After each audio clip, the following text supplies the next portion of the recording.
Baik. Assalamualaikum warahmatullahi wabarakatuh.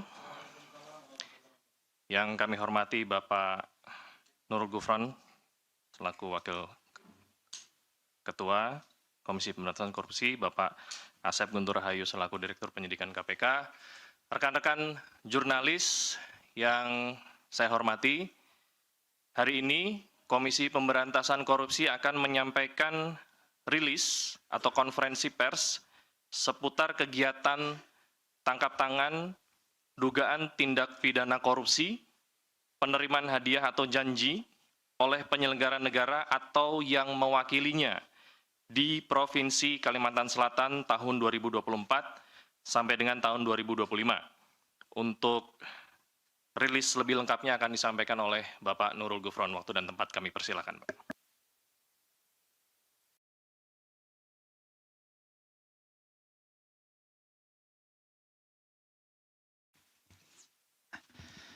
Bismillahirrahmanirrahim.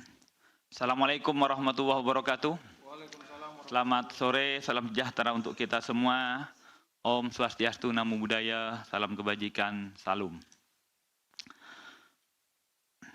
Kami dari pimpinan KPK akan menyampaikan konferensi pers berkaitan dengan kegiatan tangkap tangan, dugaan tindak pidana korupsi, berupa penerimaan hadiah atau janji oleh penyelenggara negara atau yang mewakilinya di Provinsi Kalimantan Selatan pada tahun anggaran tahun 2024-2025. Hari ini, Jakarta tanggal 8 Oktober 2024, KPK akan menyampaikan update kegiatan tangkap tangan terkait dugaan tindak pidana korupsi berupa penerimaan hadiah atau janji oleh penyelenggara negara atau yang mewakilinya di Provinsi Kalimantan Selatan tahun 2024-2025.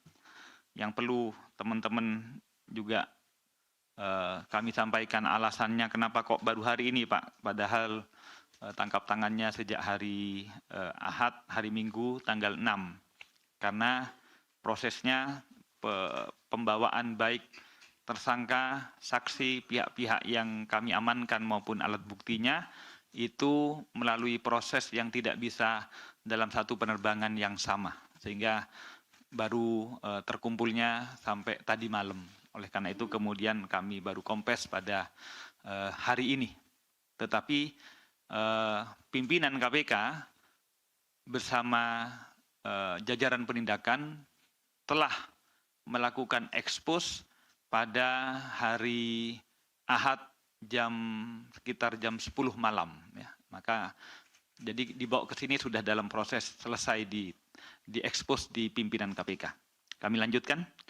Jadi kegiatan ini bermula dari informasi yang diperoleh oleh tim penyelidik KPK bahwa pada tahun anggaran 2024 terdapat proses pengadaan barang dan jasa untuk beberapa paket pekerjaan di Dinas Pekerjaan Umum dan Penataan Ruang atau PUPR yang berasal dari dana APBD Provinsi Kalimantan Selatan tahun anggaran 2024.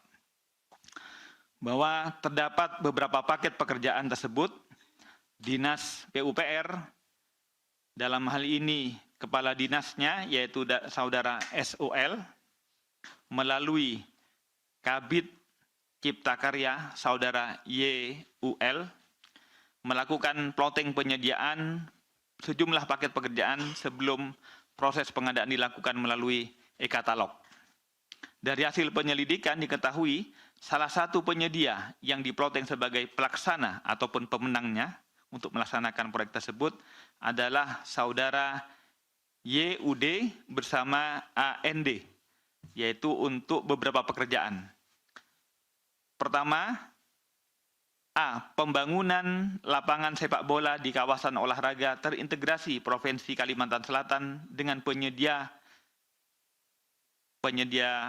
PBJ-nya yaitu terpilih PT WKM dengan nilai pekerjaan sebesar 23.248.949.136 rupiah.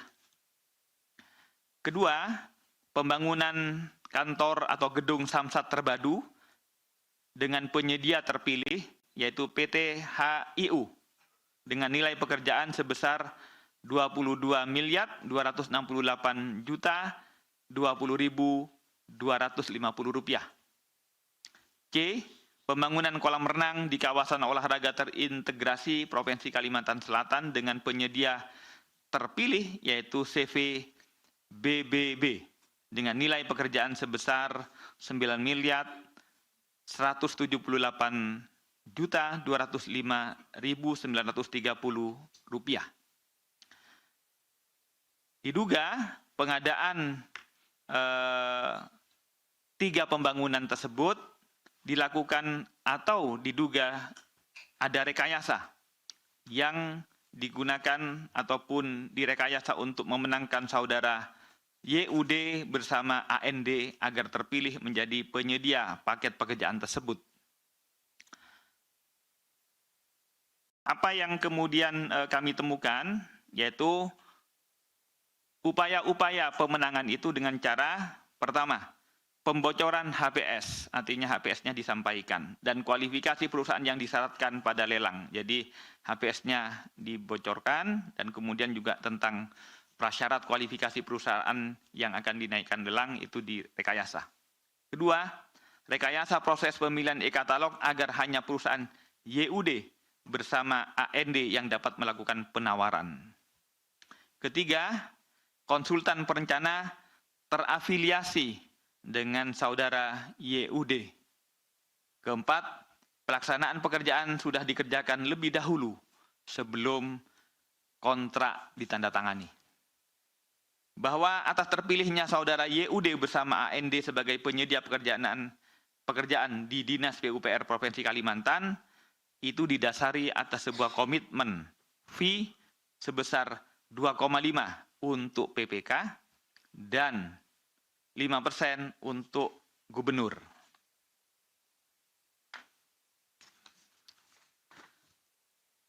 Ketujuh, pada tanggal 3 Oktober didapatkan informasi bahwa saudara YUD telah menyerahkan uang sebesar 1 miliar yang diletakkan di dalam kardus berwarna coklat kepada saudara YUL atas perintah SOL bertempat di salah satu tempat makan ataupun restoran, bahwa uang tersebut merupakan fee sebesar 5%, yang artinya kalau 5% untuk saudara gubernur.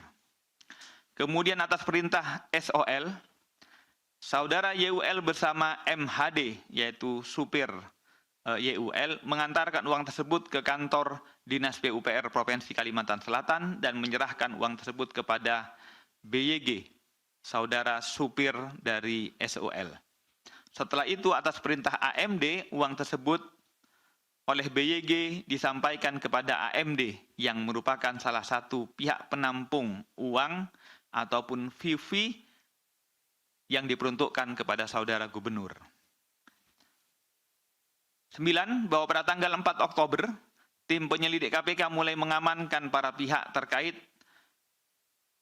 mulai sejak jam 6.30 sampai dengan jam 21.00 waktu Indonesia Tengah di Polres Banjarbaru, Kalimantan Selatan dan Gedung Merah Putih KPK. Dengan pihak-pihak yang kami amankan terdiri dari pertama, saudara YUL, Kabid Cipta Karya yang posisinya sekaligus sebagai PPK. 2, saudara YUD, swasta. 3, saudara MHD, supir YUL. 4, AND, swasta. 5, ARS, staf Cipta Karya. 6, BYG, supir SOL. 7, AMD, pengepul uang untuk saudara gubernur. 8, SOL, Kepala Dinas PUPR Provinsi Kalimantan Selatan. Setelah itu, penyelidik KPK juga mengamankan beberapa pihak yang terkait dengan pemberian dan penerimaan fee sebesar 2,5%, yang artinya untuk PPK ataupun Dinas PUPR Provinsi Kalimantan Selatan. Sementara yang tadi yang 5% untuk SHGB, untuk saudara gubernur. Di antaranya adalah pertama, 1, saudara FEB, dalam hal ini PLT Kabak Rumah Tangga Provinsi Kalimantan Selatan, yang sekaligus juga pengepul ataupun penampungnya. 2, Dwi, istri dari FEB. 3. IRH, Kepala Basnas Provinsi Kalimantan Selatan. 4. FRI, swasta dan beberapa pihak lainnya, bahwa total pihak yang diamankan sejumlah 17 orang. Bahwa penyelidik KPK juga mengamankan, selain pihak-pihak tadi, penyidik KPK juga mengamankan sejumlah barang bukti, diantaranya dari saudara AMD, yaitu A. 1 buah kardus coklat berisi uang 1 miliar. B. 1 buah tas duffel warna hitam berisi uang 1,2 miliar.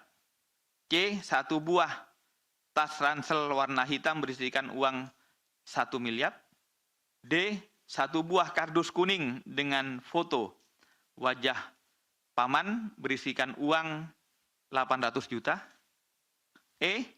1 buah kardus bertuliskan Atlas berisi uang 1,2 miliar. F. 1 buah kardus air mineral berisi uang 710 juta.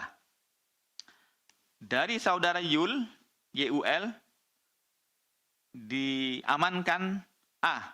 1 buah koper warna merah berisikan uang sejumlah 1 miliar. B. 1 buah koper warna pink berisikan uang sejumlah 1,3 miliar. C. 1 buah koper warna hijau bertuliskan YUL 3 yang berisikan uang sejumlah 1 miliar. D. 1 buah koper warna hijau bertuliskan YUL 4 yang berisikan uang sebesar 350 juta. E. 4 bundle dokumen yang diduga terkait dengan perkara. F. 2 lembar posit berwarna kuning bertuliskan logistik paman. Titik 2 200 juta, logistik terdahulu 100 juta, logistik BPK 0,5%. 3. Dari saudara YUD yang kami amankan A. 1 lembar slip setoran atau transfer clearing inkaso Bank Kalsel berwarna merah muda dengan keterangan setoran tunai sebesar 600 juta rupiah.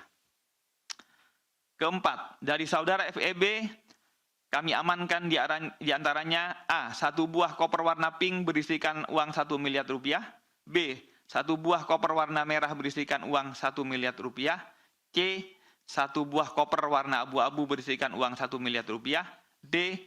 1 buah kresek hitam besar yang berisi uang sebesar 500 USD dan 236.960.000. Diduga bahwa 1 buah kardus coklat berisikan uang 1 miliar merupakan fee 5% untuk saudara SHB dari saudara YUD bersama AND terkait pekerjaan yang mereka peroleh untuk tahun anggaran 2024 di Provinsi Kalimantan Selatan, yaitu pembangunan lapangan sepak bola, kawasan olahraga terpadu, pembangunan kolam renang, kawasan olahraga terpadu, dan pembangunan gedung Samsat. Bahwa terdapat sejumlah uang lainnya yang ditemukan oleh penyelidik dalam KPK pada saudara YUL, pada saudara FEB, dan saudara AMD dengan total sekitar 12.113.160.000 dan 500 dolar. Merupakan bagian fee 5% untuk saudara gubernur terkait pekerjaan lainnya di Dinas PUPR Provinsi Kalimantan Selatan.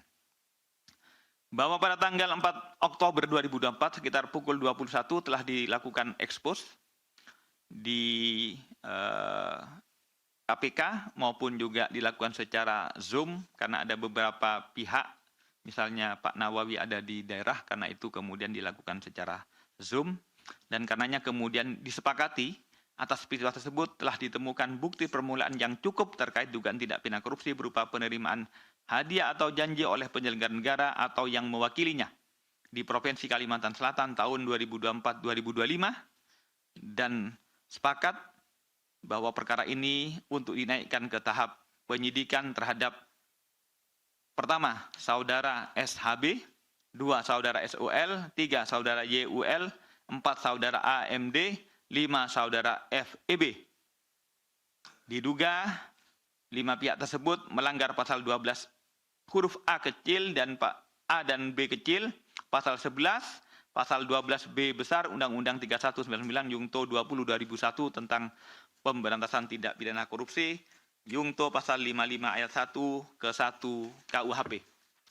Juga kepada saudara YUD bersama dengan AND diduga melanggar pasal 5 ayat 1 huruf A atau huruf B atau pasal 13 Undang-Undang 3199 Yungto 20/2001 tentang tindak pidana korupsi, Yungto pasal 55 ayat 1 ke 1 KUHP. KPK selanjutnya akan melakukan penahanan terhadap tersangka untuk 20 hari terhitung mulai tanggal 7 Oktober sampai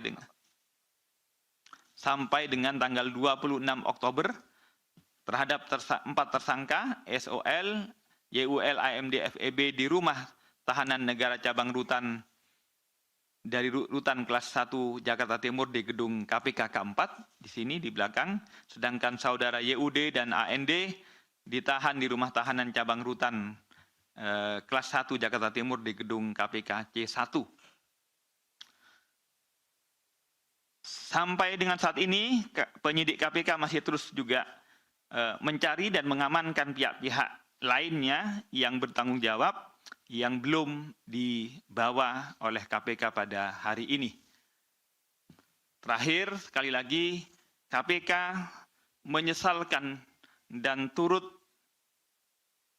merasa sedih atas kejadian ini. Karena KPK sekali lagi berharap tidak akan lagi ada OTT karena tidak ada korupsi. Karena kami berharap sekali lagi keberadaan KPK adalah ingin membersihkan Indonesia dari korupsi dan mudah-mudahan ke depan tidak akan lagi ada korupsi-korupsi yang mencederai semua elemen bangsa ini. Demikian yang dapat kami sampaikan. Saya kembalikan ke Mas Tesa. Wassalamualaikum warahmatullahi wabarakatuh. Waalaikumsalam warahmatullahi wabarakatuh. Baik rekan-rekan sekalian, kami berikan kesempatan untuk teman-teman menampilkan barang bukti yang telah diamankan oleh teman-teman penyelidik.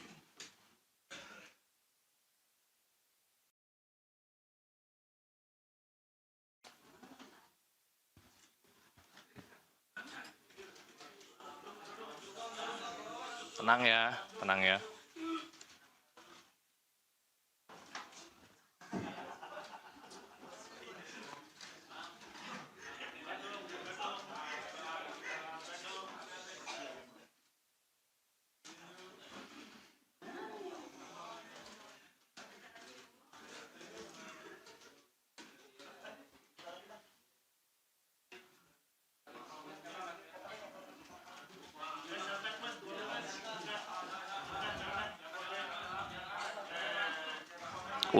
Uangnya aja yang diangkat, uangnya aja.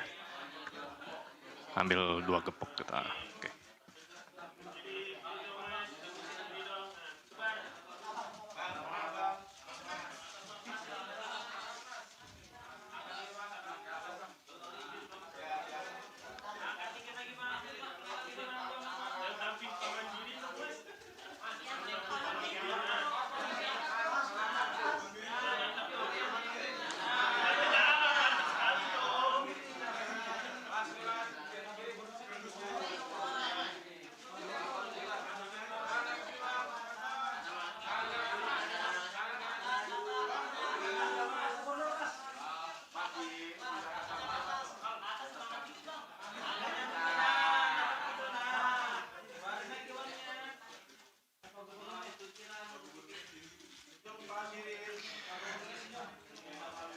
Oke, sudah cukup ya teman-teman.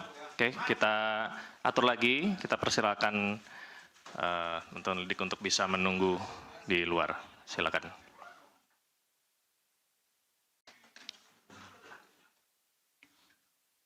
Ya, tunggu aja di luar.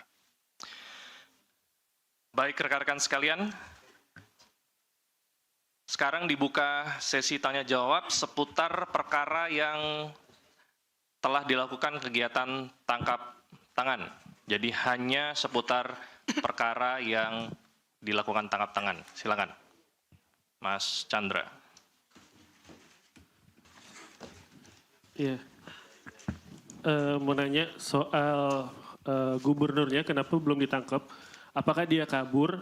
Dan apakah KPK sudah menetapkan status DPO kepada dia? Terbilang beberapa kali OTT KPK menetapkan status DPO kepada orang-orang yang tidak bisa ditemukan. Terus uang-uang yang ada di depan ini apakah untuk pencalonan istrinya Paman Birin, si Gubernur Kalsel? Karena terbilang istrinya dia sedang menyalonkan diri di Kalimantan Selatan. Itu aja. Oke, lanjut. Saya Yogi dari Harian Kompas. Izin Pak Gufron. Yang pertama kan tadi ada beberapa kode-kode yang digunakan, yaitu ada tadi Paman, kemudian Atlas ya. Mungkin boleh dijelaskan itu, kan biasanya Pak Asep juga menjelaskan tuh.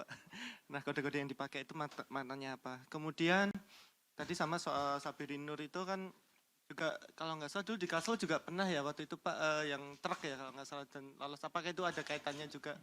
Sebenarnya ini kasusnya udah lama, terus yang dulu sempat terus kabur itu loh yang ditutup.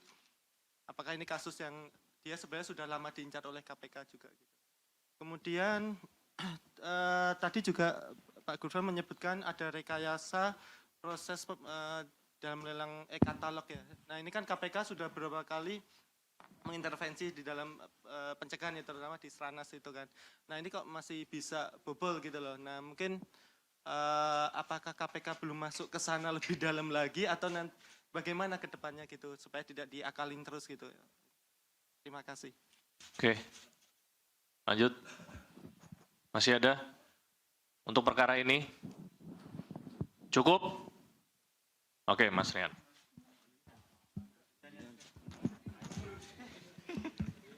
Ya. Selamat sore Pak Gufron, Pak Asep, Mas Tessa, saya Rian CNN Pak. Mau bertanya tadi di sini dari konstruksi yang Pak Gufron bacakan tadi ada kata-kata berapa persen untuk BPK ya Pak ya. Nah, dari keterangan awal terhadap para tersangka ini, BPK itu merujuk kemana Pak? Apakah Badan Pemeriksa Keuangan atau apa? Yang kedua, hari ini saya dapat kabar ruang Gubernur Kalsel Sabirin Nur digeledah. Bagaimana update soal itu? Terima kasih. Oke, 3 penanya ya. Cukup ya? Baik, dipersilakan Pak Asep dulu, Pak Asep. yang hal yang teknis-teknis tadi.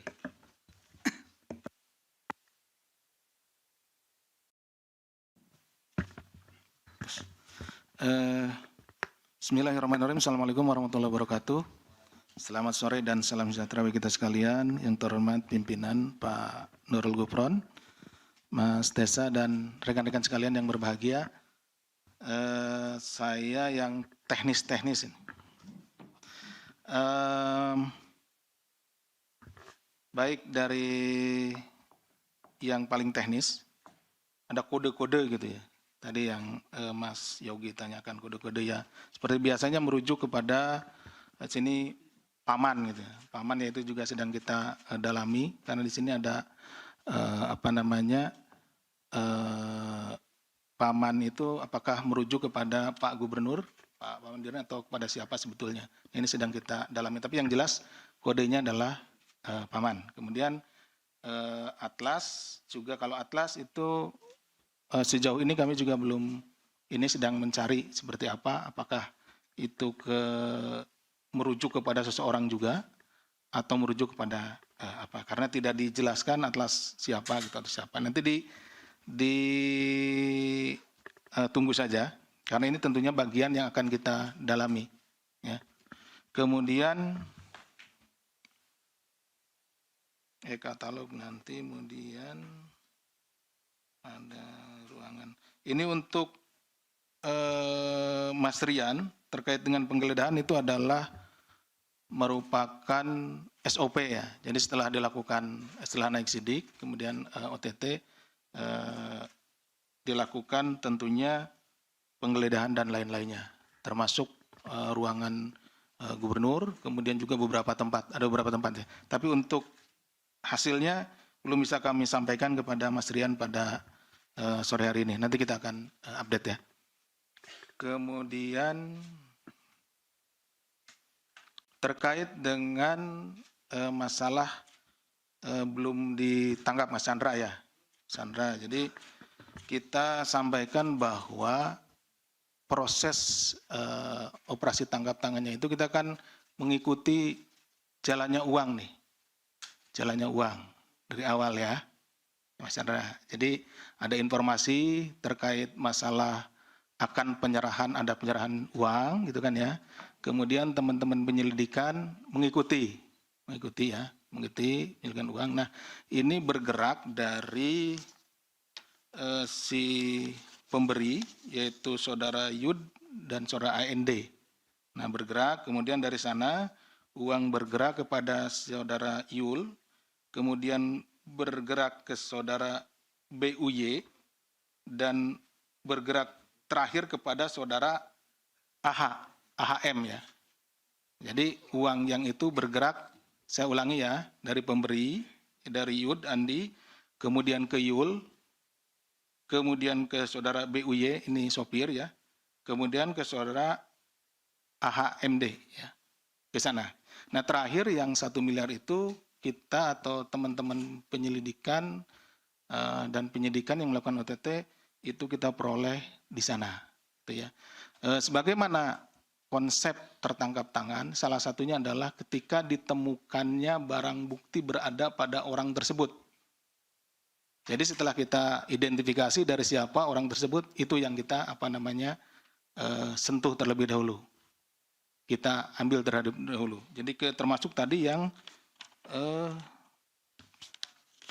orang di awal ya, yang diamankan di awal itu dulu, karena kita prosesnya mengikuti jalannya uang tersebut. Nah, uang ini belum terdeliver lebih dari itu gitu.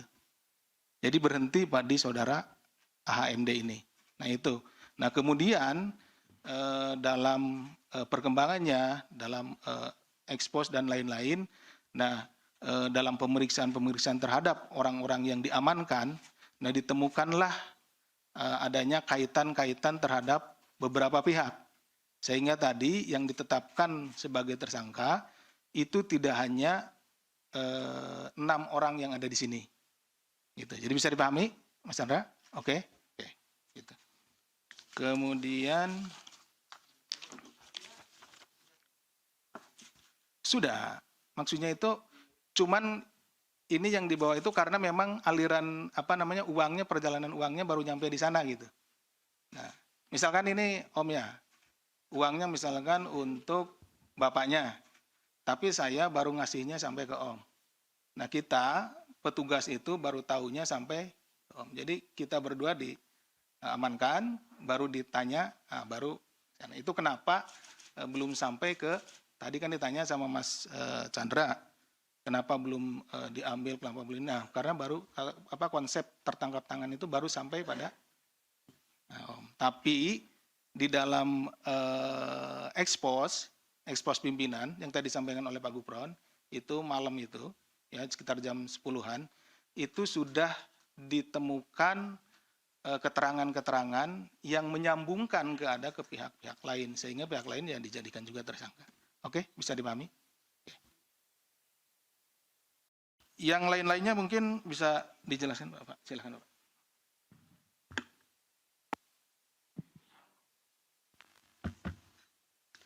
Oke, jadi sekedar menggarisbawahi dan menegaskan apa yang disampaikan Pak Asep ya. Dari saudara YUD dan AND itu kan jatah ataupun tarikannya dia yang sebesar 5% itu yang mengalir pertama hanya 1 M. Tapi nyampeknya ketika kita mengamankan di saudara FEB dan AHD ini sebesar ini. Nah, ini kan berarti sumbernya dari macam-macam, tetapi juga semuanya peruntukannya untuk saudara SHB. Nah, itu dasarnya Mas Chandra. Bahwa proses DPO ya nanti kita akan lakukan prosedur pemanggilan, tidak hadir kita panggil kembali, maka tidak hadir lagi akan kita DPO-kan. Hanya soal prosedur. Yang perlu digarisbawahi juga misalnya pertanyaan apakah ini menunjukkan bahwa pencegahannya masih belum mampu. Iya, termasuk juga sesungguhnya perbaikan-perbaikan proses PBJ, menentukan leveling mana yang harus tender, mana yang bisa PL, kemudian sampai saat ini bertransformasi dengan adanya metode e-katalog, harapannya sebenarnya semakin transparan, semakin efisien, semakin harganya semakin fair lah begitu. Tetapi faktanya kita cermati e-katalog saat ini seperti kembali berubah menjadi penunjukan dalam secara elektronik gitu. Jadi dulu ada 200 ke bawah PL, di atas itu bisa tender, tapi dengan kemudian e-katalog, seakan-akan e-katalog ini adalah membubarkan leveling nilai, kembali saat ini menjadi seakan-akan e-katalog adalah ya penunjukan langsung, cuma menggunakan media elektronik. Nah, ini yang kita cermati, dan ini di beberapa daerah e-katalog sekarang berubah seperti ini semua, menjadi seakan-akan upaya pengadaan barang dan jasa melalui penunjukan, tetapi semuanya di elektronik. Nah, ini yang kita akan kemudian berdiskusi dan membahasnya bersama-sama dengan LKPP untuk kemudian mengevaluasinya. Itu mungkin yang dapat saya sampaikan ya. Oke.